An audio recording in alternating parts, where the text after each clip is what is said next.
नमस्कार दोस्तों, विस्तार में आपका स्वागत है। आज हम पढ़ेंगे क्लास 12th में एक चैप्टर होता है मैट्रिसेस।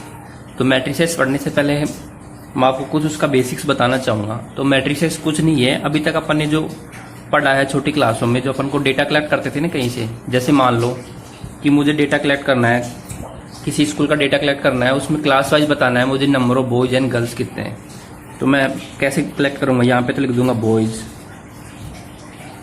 और यहाँ पे लिख दूंगा गर्ल्स। ऐसे करते हैं ना, जैसे कॉपी में अगर मुझे नोट करना है, ठीक है। और यहाँ पे आ जाएगा क्लास। जैसे अगर मान लो अगर क्लास 9 से स्टार्ट करना है मुझे, तो क्लास 9th में मान लो 20 बॉयज़ हैं और 15 गर्ल्स हैं।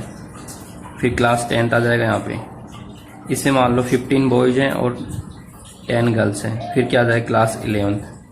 अब क्लास 11th के अंदर भी अपना स्ट्रीम वाइज डिवाइड कर सकते हो, लेकिन अभी अपन बेसिक समझ रहे। जैसे मान लो क्लास 11th में 35 तो बॉयज़ हैं और 30 गर्ल्स हैं। इसी प्रकार क्लास 12th में नंबर ऑफ बॉयज़ 40 हैं और गर्ल्स कितनी है 35। ठीक है, इतना समझ में आ गया। तो ये क्या किया मैंने, डेटा को कलेक्ट कर लिया, कॉपी में नोट कर लिया ना। एक दूसरा तरीका क्या है, मैं एक तरीका तो ये इसको अरेंज करने का, दूसरा तरीका क्या है कि मैं दूसरा इसको इस प्रकार से अरेंज कर सकता हूँ। कैसे अरेंज कर सकता हूँ, देखो मान लो मैं यहाँ पे तो लिख दूँ बॉयज़ और यहाँ लिख दूँ गर्ल्स, लिख सकता हूँ ना। और ये क्लास से मैं इधर लिख रहा हूँ, तो यहाँ पे तो मान लो आ जाएगी क्लास 9th, फिर 10th, फिर 11 और यहाँ पे आ जाएगी 12th। इतना समझ में आया। क्लास 9th में बॉयज़ कितने हैं 20, गर्ल्स कितनी है 15। क्लास 10th में बॉयज़ कितने हैं 15, गर्ल्स कितनी है 10। क्लास 11 में बॉयज़ कितने हैं 35, गर्ल्स कितनी है 30। क्लास 12th में बॉयज़ कितने हैं 40 और गर्ल्स कितनी है 35। ऐसे भी अरेंज कर सकते हैं। तो इस प्रकार का जो अरेंजमेंट होता है उसको क्या कहते हैं, मैट्रिसेस कहते हैं। तो एक्चुअली में ये क्या अपन छोटी क्लास में पढ़ चुके हैं ना, जो अरेंजमेंट करते हैं। तो अब डेटा कंटिन्यूसली बढ़ता रहता है, तो इसके लिए इन्होंने क्या कर दिया, इसको एक प्रॉपर डेफिनेशन दे दिया, प्रॉपर चैप्टर बना दिया कि ताकि इनका अपन मैथमेटिक्स में और अदर ब्रांच के अंदर यूज कर सकें। तो अपन मैट्रिसेस के बारे में थोड़ा डेफिनेशन समझ लेते हैं, फिर उसके बाद में ये जो डेटा कलेक्ट किया है उसको कैसे अरेंज करते हैं, इनको क्या कहते हैं। कि जैसे अगर मैंने इसको अरेंज किया है तो इसको क्या कहेंगे, इसको ऐसे अरेंज किया तो इसको क्या कहेंगे। ठीक है, तो आई थिंक इतना समझ में आ गया। इसी प्रकार आप और भी अरेंज कर सकते हैं। जैसे मान लो कोई फैक्ट्री है, फैक्ट्री के अंदर मैन और वुमेन जो वर्क करते हैं, इधर आ गया मैन, इधर आ गया वुमेन। तो मान लो फैक्ट्री ए और बी, कोई दो फैक्ट्री हैं। तो फैक्ट्री ए में जो वर्क करने वाले मैन थे वो 15 थे, वुमेन 10 है। फैक्ट्री बी में मैन जो काम करते हैं यानी कि वर्क करते हैं वो 10 है और वुमेन कितनी है 35। ये भी क्या है, अरेंजमेंट है। इसको दूसरे प्रकार से भी अरेंज कर सकते हो। कैसे कर सकते हो, मैन और वुमेन इधर लिख दो, दिख रहा है, यहाँ पे लिख दो फैक्ट्री ए और बी। फैक्ट्री ए में मैन कितने हैं 15, वुमेन कितनी है 10। फैक्ट्री बी में मैन कितने हैं 10, वुमेन कितनी है 35। ऐसे भी कर सकते हैं। तो ये अरेंजमेंट है कि कैसा आप मैंने उसको चूज किया है। ठीक है, तो अब अपन इसकी डेफिनेशन पढ़ लेते हैं। आई थिंक इतना समझ में आ गया होगा। इसकी एक प्रॉपर डेफिनेशन लिख लेते हैं और ये तो समझ में आ गया होगा। तो अपन मैट्रिसेस की डेफिनेशन पढ़ लेते हैं यहाँ पे। तो क्या आ जाएगा मैट्रिसेस, तो देखो मैट्रिसेस की डेफिनेशन, मैट्रिक्स कह सकते हैं उसको या फिर मैट्रिसेस कह सकते हैं। तो क्या हो जाएगा, ए मैट्रिक्स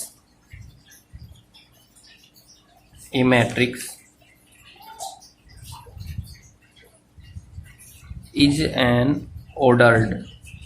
ऑर्डर्ड होना चाहिए, इज एन ऑर्डर्ड रेक्टेंगुलर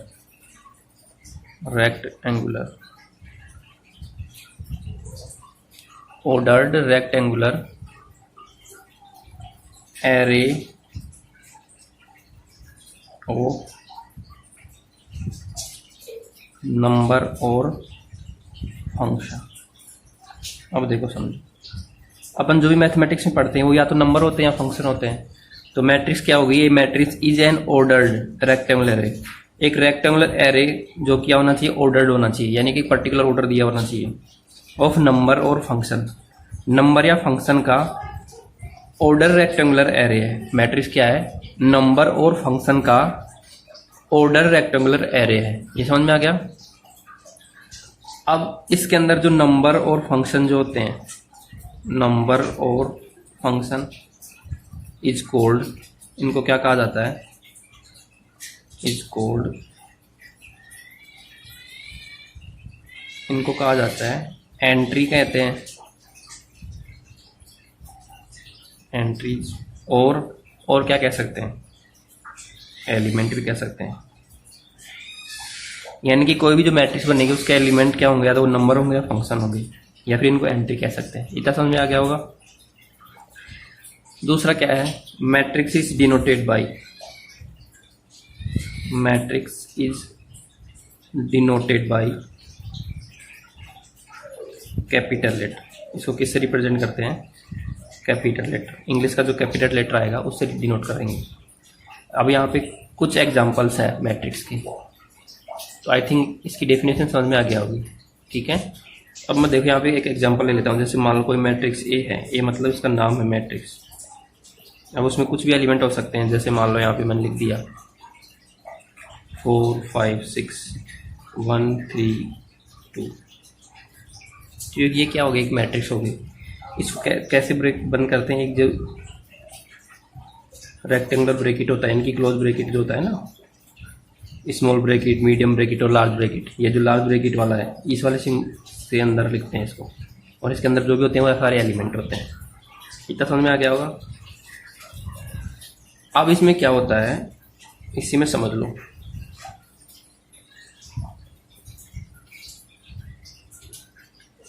कोई भी मैट्रिक्स हो गई, जैसे मान लो मैंने अभी लिखा था मैट्रिक्स ए, कोई भी मैट्रिक्स ए है।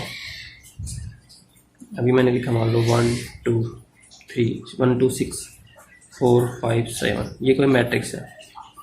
तो इसमें जो ये जो हॉरिजॉन्टल होंगे, हॉरिजॉन्टल लाइन, इनको तो क्या कहते हैं? रो कहते हैं। हॉरिजॉन्टल जो लाइन होती है उनको तो रो कहा जाता है, और जो वर्टिकल लाइन होती हैं, वर्टिकल लाइंस, इनको कहा जाएगा कॉलम। यानी कि ये जो हॉरिजॉन्टल लाइन हुई ये वाली, इनको तो क्या कह दिया? रो। और जो वर्टिकल लाइन हुई ये वाली ऐसे, इनको कह दिया कॉलम। तो इसमें 1 2 3, 3 तो कॉलम है, और रो कितनी है? 1 और 2, 2 रो है। आई थिंक इतना समझ में आ गया होगा। तो कोई भी मैट्रिक्स होगी इसके अंदर हॉरिजॉन्टल एंट्री होगी, या हॉरिजॉन्टल लाइंस के अंदर जो एंट्री होगी, एलिमेंट होंगे, उनको क्या कहेंगे? रो कहेंगे। और जो वर्टिकल लाइंस के अंदर जो भी एलिमेंट होंगे उनको क्या कहेंगे? कॉलम कहेंगे। इतना समझ में आ गया। अब इसके बाद में होता है, तो यानी कि कोई भी मैट्रिक्स जो हुई उसका जो ऑर्डर होता है, ऑर्डर ऑफ ए मैट्रिक्स, क्या हुआ? Order of A matrix, order of A matrix. कोई भी जो मैट्रिक्स हुई उसका ऑर्डर क्या होगा? तो ऑर्डर का मतलब क्या हुआ कि उसको, उसके अंदर m रो हो सकती हैं, ठीक है, इनटू n कॉलम। तो इसको क्या पढ़ते हैं? m/n, m/n रीड कर दें। तो यानी कोई भी मैट्रिक्स होगी उसके अंदर m तो रो होंगी, ये तो क्या हो गई? रो, और ये क्या हो गया? कॉलम। तो m/n पढ़ते हैं। तो कोई भी मैट्रिक्स A है उसको कैसे रिप्रेजेंट करेंगे? उसके अंदर एलिमेंट आएगा Aij। अब इसका ऑर्डर क्या है? m इंटू n है। अब यहाँ पे जो i है वो कहाँ से कहाँ तक लाई करेगा? ग्रेटर देन और इक्वल टू 1 होगा, और लेस देन और इक्वल टू क्या होगा? m। यानी कि i तो क्या, किसको रिप्रेजेंट कर रहा है? रो को। एंड जो अपना जो j है वो भी क्या होगा? ग्रेटर देन और इक्वल टू 1 और less than equal to n। जो j है वो किसके एलिमेंट को रिप्रेजेंट करेगा? कॉलम वाले को। तो कोई भी मैट्रिक्स है उसको कैसे लिख सकते हैं अपन? सिंपल अगर लैंग्वेज में लिखना चाहो तो ऐसे लिख सकते हैं।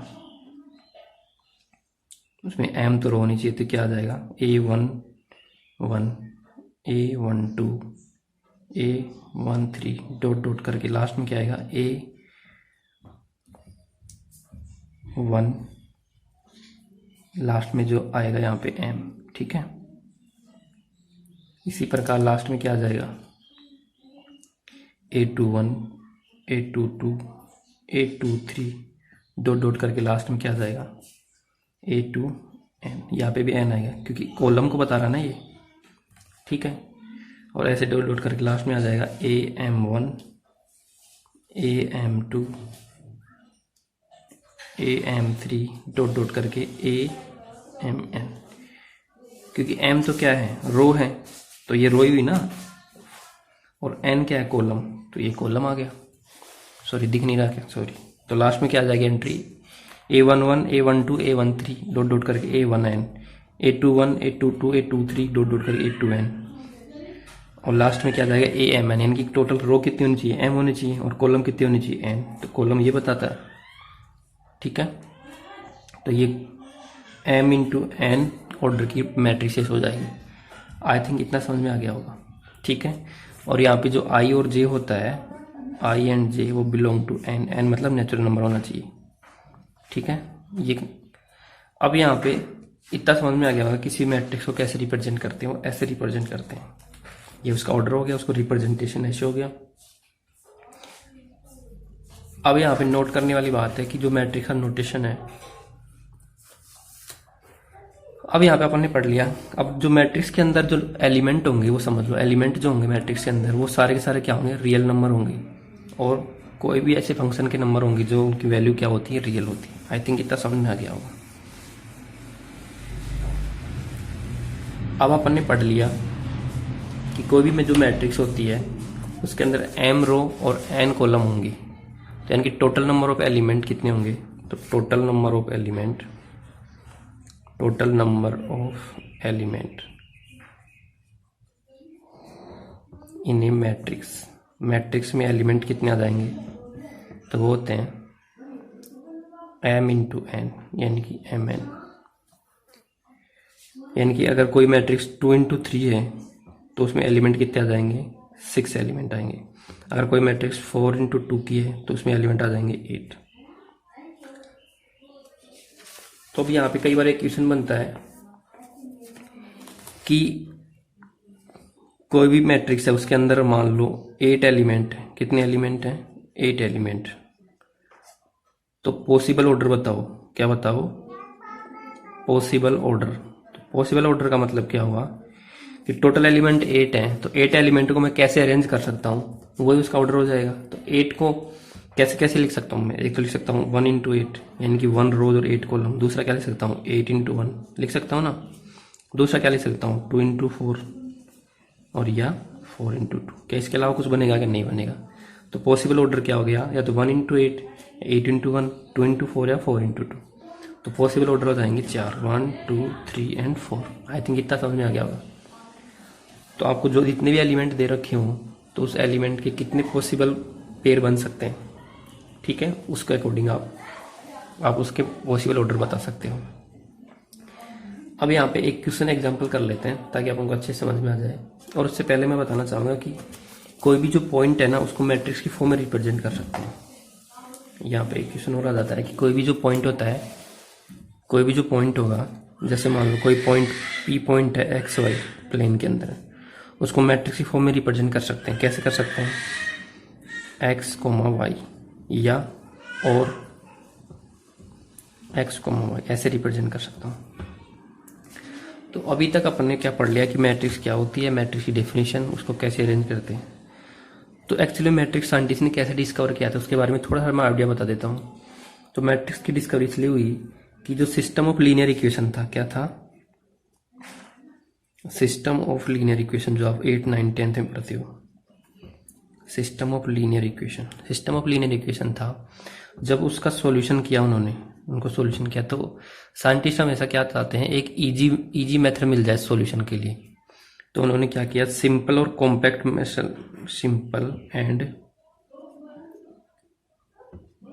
मेथड ढूंढ रहे थे। सिंपल एंड कॉम्पैक्ट मेथड का मतलब ये हुआ कि एक आसान तरीका मिल जाए कि आसानी से सोल्व कर सके। तो सिंपल एंड कॉम्पैक्ट मेथड ढूंढते ढूंढते उन्होंने किसको डिस्कवर किया, मैट्रिसेस को डिस्कवर किया। किसको डिस्कवर किया, मैट्रिसेस को। मैट्रिसेस को डिस्कवरी कैसी हुई, क्योंकि लीनियर इक्वेशन अपने पास क्या होती है, लीनियर इक्वेशन का मतलब क्या होगा कि उनके जो वेरिएबल है उनकी पावर 1 होगी। तो जैसे मान लो a1x plus b1y plus c equal to 0। दूसरी क्या है a2x plus b2y plus d equal to 0। तो ये दो लीनियर इक्वेशन अपने पास x और y वेरिएबल में। तो इनको सोल्व करने के लिए उन्होंने एक तो क्या था, अपन क्लास 10 में पढ़ चुके हैं, 2-3 मेथड होते हैं, एलिमिनेशन मेथड, सब्स्टिट्यूशन मेथड, ये सब होते हैं। तो इन सब के अलावा इन्होंने एक मैट्रिक्स मेथड भी यूज किया। तो वो मैट्रिक्स मेथड इनको क्या लगा, उनको सिंपल एंड कॉम्पैक्ट मेथड लगा। तो उस वहाँ से फिर मैट्रिक्स एक्स की डिस्कवरी हुई। मैट्रिक्स एक्स आज साइंस की हर एक ब्रांच में यूज़ की जाती है। जैसे एक्सेल की स्प्रेडशीट में अगर मुझे बजट को एनालिसिस करना है या बजट को शो करना है, वहाँ पे भी यूज़ करते हैं। इलेक्ट्रॉनिक सर्किट वगैरह में यूज़ करते हैं। जैसे अगर आप इंजीनियरिंग आगे परस्यू करते हो कंटिन्यू 12th के बाद, तो वहाँ पे भी यूज़ करते हैं। इसके अलावा साइंस की लगभग हर ब्रांच में यूज़ किया जाता है मैट्रिक्स एक्स को।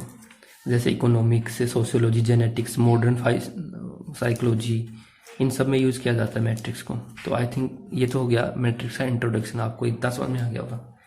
इसको ख़त्म करने से पहले मैं आपको एक थोड़ा सा एक क्वेश्चन करवा देता हूँ ताकि आपको मैट्रिक्स अच्छे समझ में आ जाए। तो एक क्वेश्चन दे रखा है आपकी एनसीईआरटी बुक का ही है, एक एग्जाम्पल है। तो क्या कह रहा है,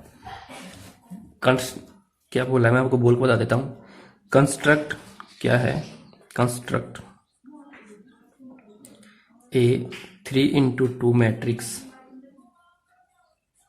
3x2 मैट्रिक्स कंस्ट्रक्ट करनी है। whose element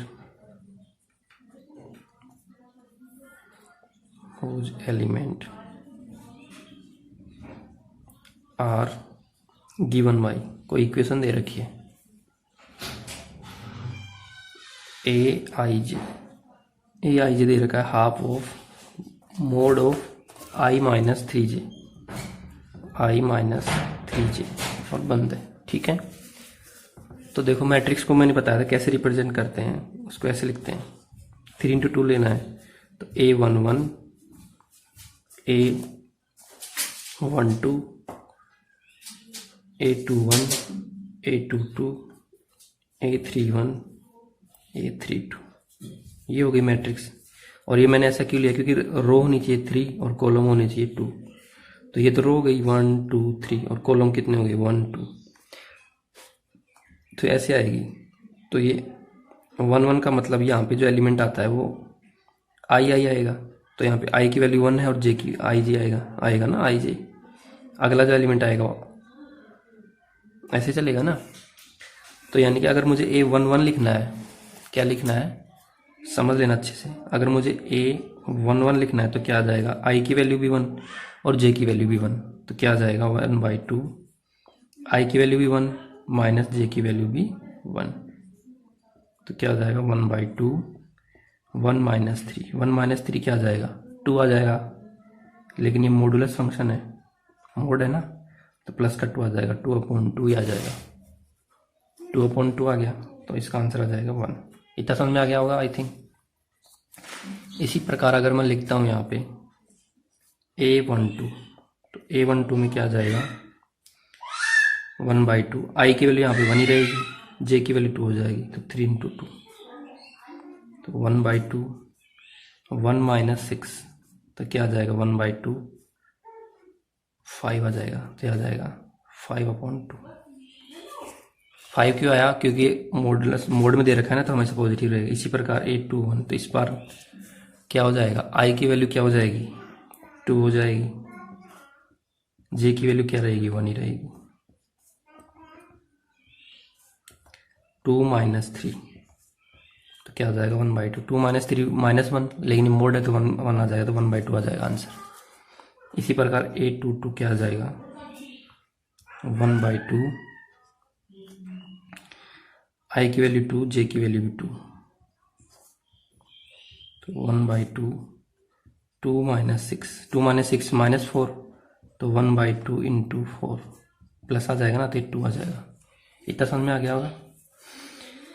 अब यहाँ पे बचे हुए एलिमेंट भी लिख लेते हैं।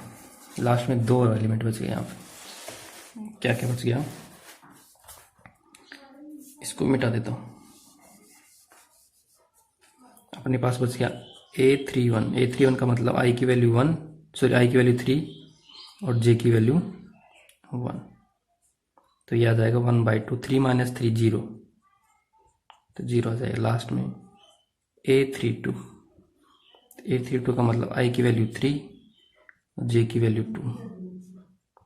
1/2 3 - 6, 1/2 3 - 6 -3, लेकिन मोड में है तो 3 आ जाएगा, तो ये क्या कितना आ जाएगा 3/2।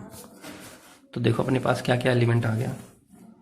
तो मैट्रिक्स जो बनी अपने पास वो बन गई, जो कोई मैट्रिक्स है 1 1 तो क्या था 1, 1 2 क्या था 5/2। इधर लिख देता हूँ मैं इसको। A21 ये रहा, देखो दिख रहा होता आपको। A21 कितना 5/2, सॉरी 1/2। A22 कितना था 2, ये नीचे तक आएगी लास्ट में। A31 कितना आया था 0, A32 कितना आया था 3/2। तो ये बन गया अपनी मैट्रिक्स। आई थिंक इतना समझ में आ गया। अगर नहीं आया तो फिर से अगली क्लास में एक बार इस क्वेश्चन को फिर से एक्सप्लेन कर दूंगा, ठीक है। 1 5/2 1/2 2 0 एंड 3/2, ये अपनी मैट्रिक्स बन गई। तो जिसका ऑर्डर क्या है 3/2 है। तो आई थिंक इतना समझ में आ गया होगा। अगर इतना समझ में आया तो इस वीडियो को लाइक करें, दोस्तों में शेयर करें और इस चैनल को सब्सक्राइब करें। Thank you. आज के लिए बस इतना ही। Thank you so much.